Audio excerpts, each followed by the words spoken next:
Voy a poner un reloj para no pasarme el tiempo. Bueno, primero que todo, gracias por la oportunidad de presentar. Estoy triste porque me he perdido muchas presentaciones que me interesaba muchísimo escuchar. Espero que queden grabadas en algún lado y las que he podido ver me ha encantado porque llevo como un año y algo trabajando en Chivripo y no, por la pandemia como que no había tenido mucha oportunidad de conocer la investigación de muchas otras personas y creo que sería súper rico si podemos como hablar más y compartir más todos estos conocimientos. Bueno, aquí hay más personas en la lista de autores.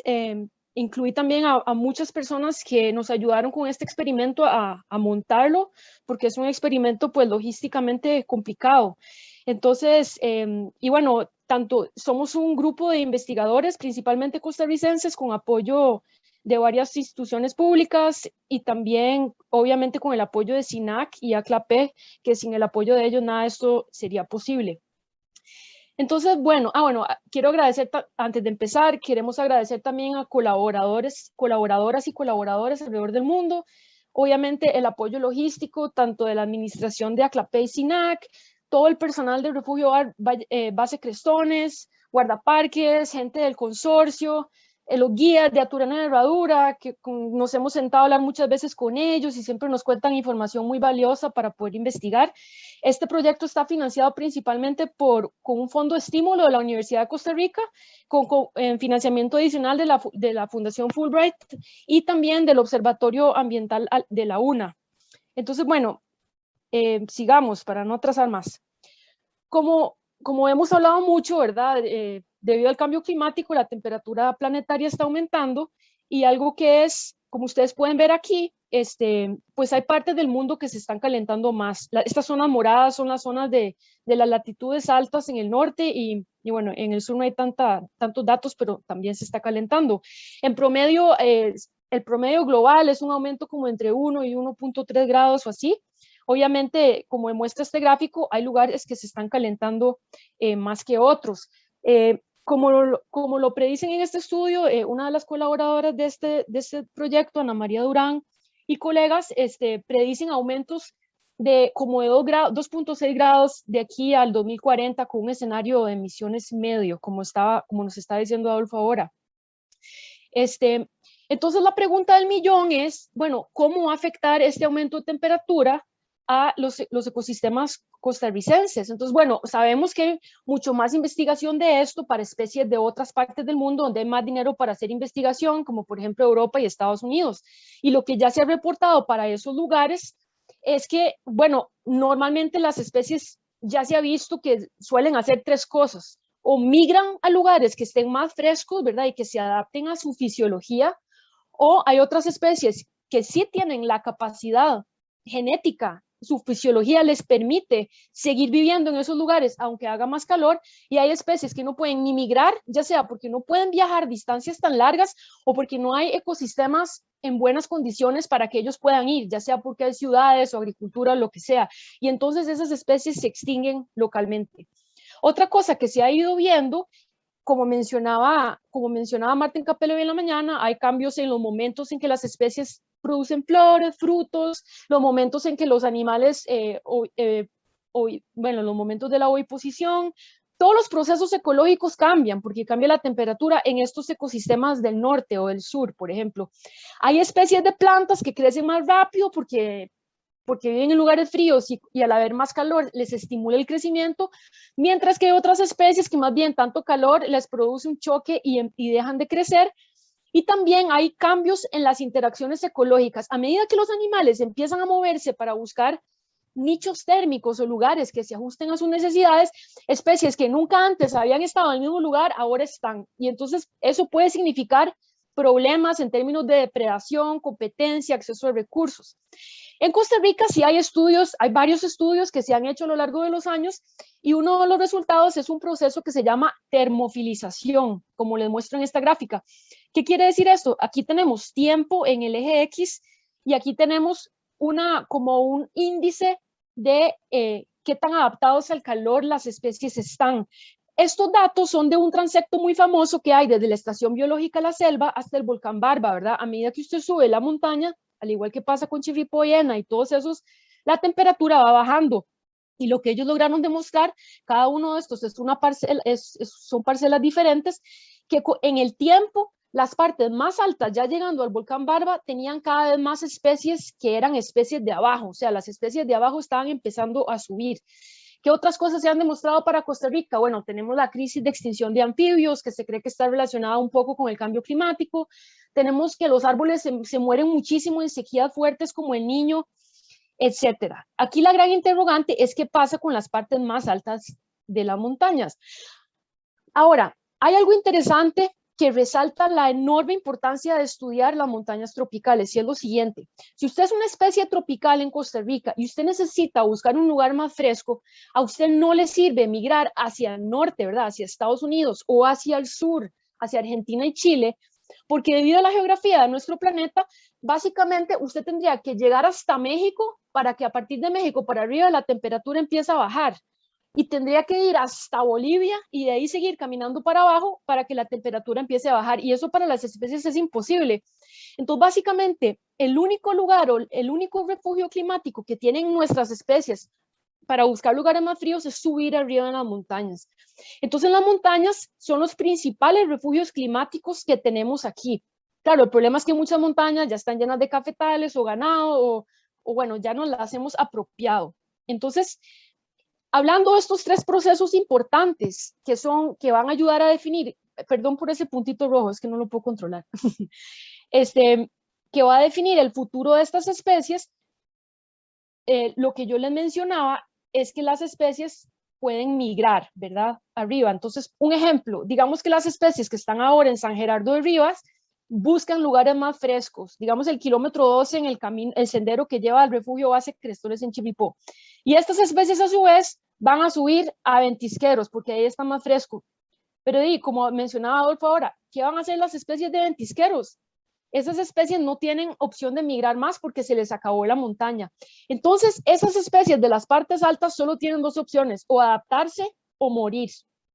Entonces, este experimento que montamos está enfocado en esas especies que están a 3.700 metros para entender cuáles cambios están pasando ahí y cuáles especies tienen capacidad de adaptación. Entonces, esa es la pregunta que nos interesa. ¿Qué va a pasar con esas partes altas? Entonces, aquí hay algo interesante. Hay una hipótesis importante que dice, que la propuso Daniel Jansen en 1967, y hay cada vez más evidencia para apoyarla, que como en los trópicos tenemos temperaturas muy homogéneas a lo largo del año, como muestra este gráfico que ya mostraron hoy, de la temperatura en todos los meses del año, en el Cerro Páramo, en Macizo Buenamuerte, de la Muerte, en Buenavista, más o menos a 3.500 metros, esta línea me demuestra cómo cambia la temperatura promedio mes a mes. Y si ustedes ven, es bastante homogénea. No es como en Siberia o en Canadá, donde en enero hay -40 y en verano hay 20. Entonces, las especies de aquí, como las que hay en Costa Rica, se les llama especialistas térmicos. Esa teoría dice que como esas especies no tienen cambios grandes de temperatura año con año, ellas con un poquito que aumente la temperatura, ¡pum!, ya se van a desaparecer, se van a extinguir, va a ser un estrés enorme. Y entonces esta predicción hace que mucha gente haya esta teoría que tiene bastante fuerza, que es que las especies tropicales son mucho más sensibles a aumentos en temperatura que las especies de zonas templadas donde hay invierno todos los años. Ahora, si nos fijamos en el páramo, bueno, acuérdense que los trópicos no son planos, ¿verdad? Tenemos montañas como en la cordillera Talamanca, y este gráfico que les muestro aquí es un curso diario de temperatura desde 6 de la noche hasta 6 de la mañana de la temperatura del aire en nuestro experimento en ventisqueros. Y lo que ustedes pueden ver es que entre 6 de la noche y 6 de la mañana, la temperatura es bastante homogénea, está como entre 0 y 7 grados por ahí, pero apenas sale el sol, y esto yo estoy segura que todas las personas que han ido al páramo saben esto, la temperatura fluctúa muchísimo y puede llegar hasta 30 grados. Entonces, aquí surge una hipótesis alterna, y es que tal vez es posible que las especies al menos las especies de planta del páramo, bueno, las especies en general, tal vez no sean tan frágiles o tan sensibles como uno podría pensar viendo el gráfico anterior que les mostré. Entonces, esto es algo que nosotros queremos investigar porque en este momento no está muy claro. Entonces, si uno quiere investigar ¿Cuáles son los impactos del aumento de temperatura en los animales y en las plantas? Hay varias estrategias. Una es meter organismos dentro de una incubadora en el laboratorio y listo, tiene condiciones controladas, pero está muy alejado de la realidad del campo. Otra opción que se usa mucho es usar gradientes elevacionales. Usted mide un proceso que a usted le interese, por ejemplo, crecimiento de las plantas o actividad de algún microbio en diferentes elevaciones. Entonces, abajo está más caliente, arriba está más frío. Usted estudia cómo van cambiando este proceso y si este mismo proceso es más rápido o las plantas crecen más abajo en la montaña donde hace más calor, usted puede como transformar eso y sacar conclusiones sobre el efecto de la temperatura sobre ese proceso. Esto es un método muy válido que se usa mucho. La otra opción, que es un poco más loca, es aumentar experimentalmente la temperatura y estudiar qué pasa. Entonces, esto se hace, por ejemplo, esta foto que no se ve mucho, es un estudio de un amigo que está trabajando en Panamá y ellos calentaron el suelo insertando unos cables con electricidad que calientan el suelo, ¿verdad? Desde adentro. Hay otro experimento muy famoso en Puerto Rico donde instalan unas enormes lámparas de luz infrarroja y calientan el aire. Obviamente que en el páramo esto sería muy complicado, sobre todo porque ¿quién paga la cuenta de la luz y quién instala todos esos cables allá arriba, donde no se puede entrar con carro? Hay un método que se ha utilizado y que nosotros estudiamos que no requiere electricidad, es un método pasivo, o sea, no hay que hacer nada. Son unas estructuras que se llaman cámaras de calentamiento pasivo o OTCs por sus siglas en inglés. Entonces, este es el método que nosotros vamos a usar en este experimento, estamos usando para investigar los impactos del aumento de temperatura. Entonces, aquí les muestro una foto de una de estas cámaras que están como en un planito antes de llegar al Cerro Ventisqueros. Estas cámaras son bastante visibles. Si usted está en Tervi o en Crestones, se pueden ver cuando brilla el sol y son 20. Y entonces, ¿cómo es que funcionan estas cámaras? Como ustedes pueden ver, tienen techo abierto, entonces la lluvia entra normal, pero son una barrera del viento. Entonces, el viento, al no poder soplar sobre la superficie del suelo, que está como húmeda con agua, no evapora tanto esa humedad. Es como cuando la ropa se seca mucho más rápido cuando usted la pone a secar cuando hay viento que cuando la pone adentro en su casa. Y cuando el agua se evapora, tiene un efecto enfriante. Entonces, si usted para la evaporación con esas barreras, eso ayuda a que esa cámara logre retener el calor. Y también hay otros procesos que tienen que ver con el balance de radiación del sol de onda corta que entra y la radiación de onda larga que es calor que se escapa. El efecto es un calentamiento neto. Dentro de la mayoría de estas cámaras y en las parcelas de control que tenemos a la par, tenemos estos sensores que miden humedad del suelo a 5 centímetros de profundidad y miden temperatura en la superficie y en la parte de arriba. Todo el análisis de estos datos lo están haciendo los colegas en la Escuela de Física en la UCR, Marcial Garbanzo y Ana María Durán. Entonces, experimentos como este, hay 5 en los trópicos. Acabamos de formar una red internacional de experimentos de OTCs. Hay 2 en Colombia y 2 en Ecuador. Entonces, para este experimento, a nosotros nos interesan 2 procesos o dos áreas muy importantes. Uno que es la vegetación, cómo va a responder la vegetación al aumento de temperatura, y el otro es el balance neto ecosistémico de carbono. Ya les voy a explicar qué es, no se preocupen. Ok, ¿por qué? ¿Por qué nos interesan las plantas? Bueno, porque las plantas son la base del ecosistema, son autótrofas, son las que producen, las que fijan carbono y las que están en la base de la cadena trófica, ¿verdad? Las que todos los demás organismos se comen. Entonces, si tenemos cambios en la vegetación, tenemos cambios en el páramo, puntos. Si la vegetación cambia, pues son la base del ecosistema. Por eso queremos saber qué va a pasar con la vegetación.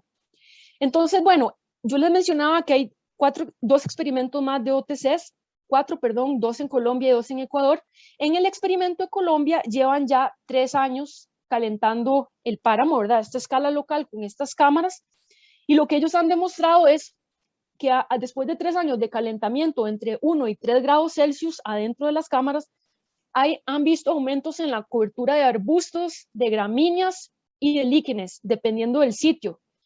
Y también otro experimento muy loco que ellos hicieron, bueno, un estudio, fue medir la tolerancia térmica de las plantas para saber cuánto aumento de temperatura las plantas de esos páramos aguantan. Básicamente agarraban hojitas de las plantas y las metían en baño María.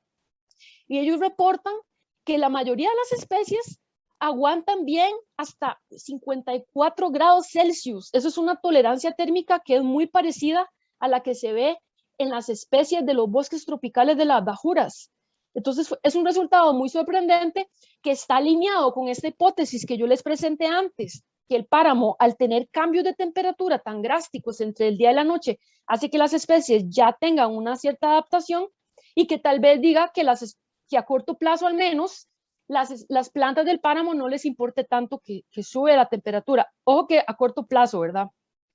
En Ecuador, ellos reportaron, después de 7 años de calentar por el volcán Antisana, un aumento de casi 30% en la biomasa vegetal. O sea, usted llegaba y veía la OTC y estaba llena de matas, pero que eso era principalmente por el crecimiento de gramíneas, de esas que forman tussocks o como grupos, agrupamientos de pastos, que son típicas de elevaciones más bajas, como que estas gramíneas estaban subiendo allá arriba y empezando a dominar el espacio. Y también, interesantemente, descubrieron una disminución en la biodiversidad, una disminución en las plantas que forman cojines, que son adaptaciones para el frío, y también de diferentes hierbas. Y ahí les pongo las referencias por si les interesa. La segunda área que nos interesa mucho es el tema de los impactos en el balance de carbono. Esto tal vez son conceptos que tal vez son un poco difíciles de digerir, pero voy a tratar de explicarlo de una manera sencilla. Como ustedes saben, el cambio climático se debe a el aumento de un gas que se llama el dióxido de carbono que está en la atmósfera. Entonces, imagínense que la atmósfera es como una cuenta bancaria. Si yo le meto mucho dinero a mi cuenta bancaria y no saco mucho, la cantidad de dinero en mi cuenta bancaria va a aumentar, y eso es lo que está pasando con el dióxido de carbono en la atmósfera. Estamos metiéndole mucho dióxido de carbono por toda la gasolina que estamos quemando y otros procesos que producen este gas, pero no está saliendo tanto, entonces está aumentando esa cantidad de CO2. Ahora, en términos de los ecosistemas también por causas completamente naturales, que no tienen nada que ver con humanos y contaminación, ellos inyectan dióxido de carbono en la atmósfera y también extraen dióxido de carbono de la atmósfera. Entonces, ahora no pensemos tanto en la atmósfera, sino pensemos en el ecosistema en sí. Imagínense que esto es una representación del páramo en Chirripó. Entonces, a este ecosistema le entra dióxido de carbono. ¿Cómo? Cuando las plantas crecen, porque las plantas usan el dióxido de carbono que está en la atmósfera y se lo tragan, lo absorben y lo convierten en tejidos, en madera, en hojas, en lo que sea. Y cuando el carbono está en esas formas químicas, ya no contribuye al cambio climático. Entonces eso es bueno. Las plantas simplemente por crecer sacan el dióxido de carbono en la atmósfera y lo guardan en formas que no causan cambio climático. Ahora, naturalmente los ecosistemas siempre están absorbiendo dióxido de carbono de esa manera, pero también lo están emitiendo de vuelta a la atmósfera. Y hay 2 procesos importantes o 3 procesos naturales que hacen eso. Uno es la descomposición, cuando las hojitas muertas se caen y se pudren, eso produce CO2. Y el segundo proceso es cuando esas hojitas sin materia orgánica se pudre, pero adentro del suelo. Entonces el dióxido de carbono viaja por el suelo y sale de la superficie. Entonces, ¿qué es lo importante aquí? Al igual de una cuenta de banco, es el balance. Si tenemos más plantas absorbiendo dióxido de carbono que el que está saliendo por la descomposición, el ecosistema secuestra carbono. Pero si al revés, el ecosistema, la descomposición está aumentando mucho y la respiración del suelo también, entonces el ecosistema se vuelve un emisor neto. ¿Y qué es lo que pasa? Que a medida que aumenta la temperatura, no sabemos o creemos que el aumento de temperatura va a estimular estos procesos de liberación de dióxido de carbono a la atmósfera más de lo que van a estimular el secuestro por el crecimiento de las plantas. Entonces, esto es importante porque muchos suelos del páramo tienen mucho carbono guardado que no está actualmente afectando el cambio climático. Entonces, este aumento de temperatura podría cambiar el balance de forma que... Disculpe, Andrea, ya tenemos que ir terminando, por favor. Ya, pero yo tengo 17 minutos. Usted me había dicho que eran 25 minutos. Sí, 20 para presentación y 5 para preguntas. Bueno, qué lástima. Entonces, voy a ir rápido. Tenemos 3 hipótesis sobre biodiversidad y respiración de suelos y un aumento de temperatura. Las cámaras sí funcionan, como pueden ver aquí tenemos las líneas rojas que son aumentos de temperatura, más que en las controles que no tiene OTC. Este aumento se da principalmente durante el día, no en la noche, y en los suelos vemos un patrón parecido. Para ver cómo está cambiando la biodiversidad de plantas y la biomasa, estamos haciendo un censo vegetal cada 2 años, y aquí tenemos la composición inicial de plantas que hemos visto hasta el momento, y también estamos midiendo cuánta biomasa vegetal hay cada 2 años cortando las plantas. Esto lo hicimos en diciembre, y no hay diferencias iniciales, lo cual es bueno, porque si hay diferencias en el futuro, sabremos que se deben al calentamiento. En términos de flujos de carbono, hemos empezado un experimento de medición de flujos de CO2 en octubre, donde vamos a estar yendo 2 veces al mes por los próximos 6 meses, liderado por Jessica Murray, y para medir el segundo flujo importante de dióxido de carbono, vamos a empezar un experimento de descomposición para medir ese flujo. Entonces, bueno, los mensajes principales, no les muestro muchos datos porque estamos empezando apenas con el experimento, estamos muy emocionados de una manera experimental de estudiar la respuesta adaptativa de los organismos de allá arriba, y la intención es seguir esto durante los próximos 10 años, porque son procesos a largo plazo. Y finalmente quisiera cerrar con la importancia de este tipo de, bueno, y de todo lo que se ha presentado hoy en día, de basar poder generar este conocimiento científico local para ayudar a desarrollar estrategias más efectivas de conservación. Y eso era lo que les tenía preparado. Ahí creo que hubo un malentendido porque me dijeron 25 minutos de charla, pero no importa. Acepto preguntas si alguien las tiene. Muchas gracias, Andrea. Muy bien. Estamos abiertos entonces ahora para que realicen sus consultas, ya sea por el chat o levantando la mano. Tenemos a Germain Esquivel. Adelante. Hola, Andrea, pura vida. Hola, ¿todo bien? Todo bien, Andrea. Mira, yo tengo una pregunta que Sí. hace rato me da vuelta la cabeza, y eso que acabas de mencionar me llama la atención. Sí. Yo lo pienso de esta forma, a ver si vos estás de acuerdo, a ver si lo puedes aclarar mejor el panorama para ver si lo estamos entendiendo bien.